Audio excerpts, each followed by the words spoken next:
মানে আমার পরিস্থিতি এমন হয়ে গেছে দুইজনে একসাথে মরতে হইব। সাথে আমি যারই বিয়ে করছি এই মহিলাটার আমার মারতে হইব। কয়া দিমু তোর রাস্তায় ফেলাই দিতে গেছো তুই এরকম আমি? আচ্ছা ঠিক আছে। আমি অক্ষমই আপনাদের শরণাপন্ন, নাহলে আমি কেন আমার বাবাকে দিব? আমার জন্ম দিছে না। সাবসিডা কথা বাকি চারটে লোক চাচা যদি না হইতো তাহলে মনে করেন আমারে কইতো চার ভাই বোন 8,000, তুমি একলা দিবা 1,000, 9,000 টাকা। বাপে সুন্দর থাকতে পারবে একটা মহিলারা, বুঝছেন? আমার কেউ সাপোর্ট করেন আমার পরিবার। এখন আমি বাধ্য হয়ে গেছি ভাই, যদি মন চায় রাখেন, না মন চাইলে দিয়ে দিবেন, আমি লিয়ে যাবো না। কিন্তু আমি তো রাস্তায় ফেলাইতে পারতেছি না, এই কারণে আপনাকে কাছে আইছি। সত্য কথা কইতেছি আপনার কাছে আইছি, যে আমি মরার পরে জানতে তো পারুম যে আমার বাপটা আপনার কাছে মরছে।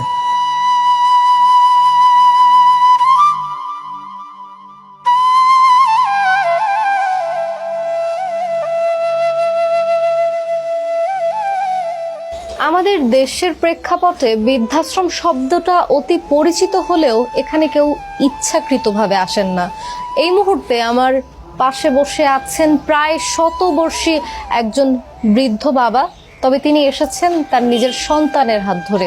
কি কারণে তিনি বৃদ্ধাশ্রমে এসেছেন কিংবা তার সন্তান কেন তাকে এখানে নিয়ে এসেছে, সেই ঘটনাই আজকে আপনাদের সবার সামনে তুলে ধরবো। এই বৃদ্ধ বাবা, তিনি আপনার কি হন?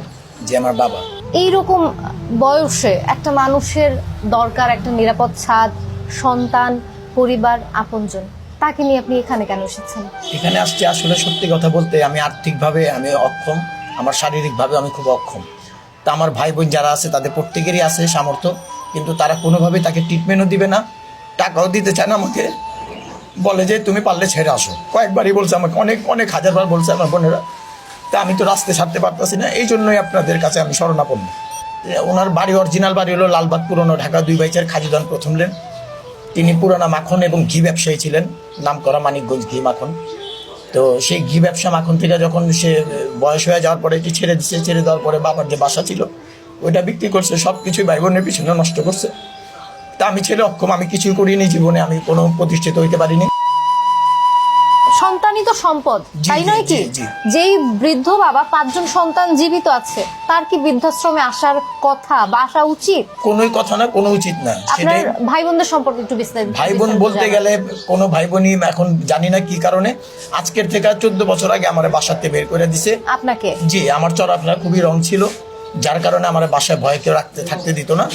আমি 14 বছর ভবঘুরের মতো আমার জীবন কাটিয়েছি বিভিন্ন জায়গায়।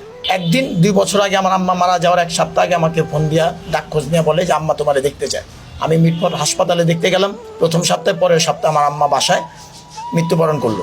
কয় ভাই কয় বোন? 3 ভাই আর 2 বোন, 5 জন আমরা সদস্য। 2 বোন। আপনাদের ভাই বোনদের সম্পর্কে আপনি বলছেন আপনি অক্ষম, আপনার বাকি আরো 4 ভাই বোন রয়েছে, কে কি করে একটু জানান। একজন সেলসম্যানের চাকরি করে, সে কেল্লার মধ্যে থাকে।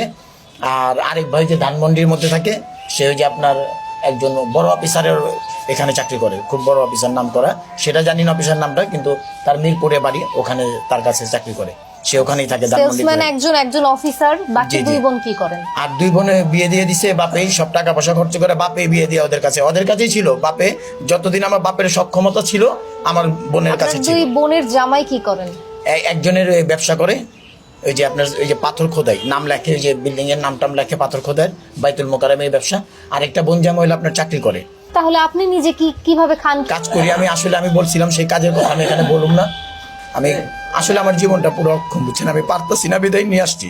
পরে তোরা 1 সপ্তাহ রাখ, আমার কাছে 1 সপ্তাহ রাখ, কিন্তু তারা বলে না, এটা কোনোভাবেই সম্ভব না, টাকা তো কোনোভাবেই তারা দিতে পারবো না। আপনি যে বৃদ্ধাশ্রমে এসেছেন, আপনার ভাই বোনদের সঙ্গে কথা বলে? জি, সবার সাথে কথা হয়েছে। আমার কিছুক্ষণ আগেও মোবাইলে কথা হয়েছে, আমাকে বলে দিছে যে মিল্টন জমাদার যদি না নিব তো তুমি দূরে কোনোখানে ছাইরা আয়া পড়বা। তারা কেউই আপনাকে বাধা দেয়নি যে না আমার বাবা আমাকে বৃদ্ধাশ্রমে যেতে না? এটা আমি লাইভে সরাসরি এখন মোবাইলে ফোন দিব, কোনো অসুবিধা নেই, আমি তাদের মোবাইলে ফোন দিব, তারা কি বলে আপনারা শুনেন। আমরা সেটাও শুনবো এবং সবাইকে জানানোর ব্যবস্থা করব। কি অক্ষম যে ভাই বোন রাখতে পারবো না, তখন কি কম বোন কয়া দিমু তোর রাস্তায় ফেলাই দিতে গেছো তুই এরকম আমি?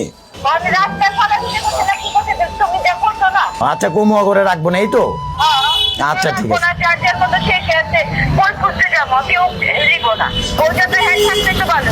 আমি এমন একটা পরিস্থিতির মধ্যে আছি, আমি অক্ষমই আপনাদের শরণাপন্ন, নাহলে আমি কেন আমার বাবাকে দিব? আমার জন্ম দিছে না, লক্ষ লক্ষ টাকা খাওয়াইছে আমার বিষয়ে, আমার পিছনে খরচ। সেটাই, ওনার বয়স প্রায় 100 বছর। কিন্তু এই বিষয়টা আমার ভাই বোন তারা বুঝতে পারতেছে না, তারা বলতেছে তুমি না পারো, তুমি ছেড়ে দাও।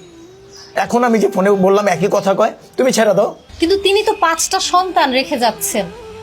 সাবসিডার কথা বাকি 4টে লোক চাচা, যদি না হইতো তাহলে মনে করেন আমারে কইতো যে ভাই 2000 টাকা করে দিমু আমরা এক একটা ভাই বোন, 4 ভাই বোন 8000, তুমি একলা দিবে 1000, 9000 টাকা। বাপে সুন্দর থাকতে পারবে একটা মহিলার। আমার ছোট চাচারে আমি এখন ফোন দিমু, দেখেন কি বলে।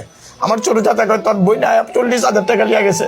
আমি কইছি এই 40,000 একজনটি দিবে, ওরে কবি 2000 টাকা তোরে মাসে দিতে, ওইটা দিয়ে তুই মহিলা রেখা খাওয়াই, 40,000 লিচে ওনার কোন ধরে না বই। আমি ঢাকা শহরে চলি ঠিক আছে, এখন আল্লাহর নূর দাড়ি রাখছি বা টুপি পিনছি এরকম কিছু না, কিন্তু আমি ভালো মানুষ না। আমি মানুষের ক্ষতি করছি সবসময়, ভালো কিছু করিনি, বুঝছেন। আমার কেউ সাপোর্ট করে না, আমার পরিবার। এখন আমি বাধ্য হয়ে গেছি ভাই, যদি মন চায় রাখেন, না মন চাইলে দিয়ে দেবেন, আমি লিয়ে যাবো না। কিন্তু আমি তো রাস্তায় ফালাইতে পারতেছি না, এই কারণে আপনাকে কাছে আইছি, সত্য কথা কইতেছি আপনার কাছে আইছি, যে আমি মরার পরে জানতে তো পারুম যে আমার বাপটা আপনার কাছে মরছে। এরকম একটা ঘটনার সাক্ষী হতে পেরে আমি কোনো ধরনের কোনো ভাষায় বর্ণনা করতে পারছি না। প্রায় শতবর্ষী এই বৃদ্ধ বাবা কেবলমাত্র অপলক দৃষ্টিতে তাকিয়ে আছেন। তিনিও ব্যাখ্যা করতে পারছেন না যে জীবনে 5 সন্তান তিনি রেখে যাচ্ছেন, তাদেরকে দিয়ে তিনি জীবনে কিছুই পেলেন না। জীবন থেকে আমরা অনেক কিছু শিখতে পারি, অনেক শিক্ষণ আমাদের রয়েছে। প্রত্যেকটা কাজ কিংবা প্রত্যেকটা কর্মফল আমাদের জীবনে ঘুরে ফিরে আসে, তাই প্রত্যেকটা কাজ চিন্তা ভাবনা করেই করা দরকার। আজকের এই উদ্ধার আয়োজন নিয়ে আপনাদের সবার সঙ্গে ছিলাম আমি নুসরাত জাহান মিম।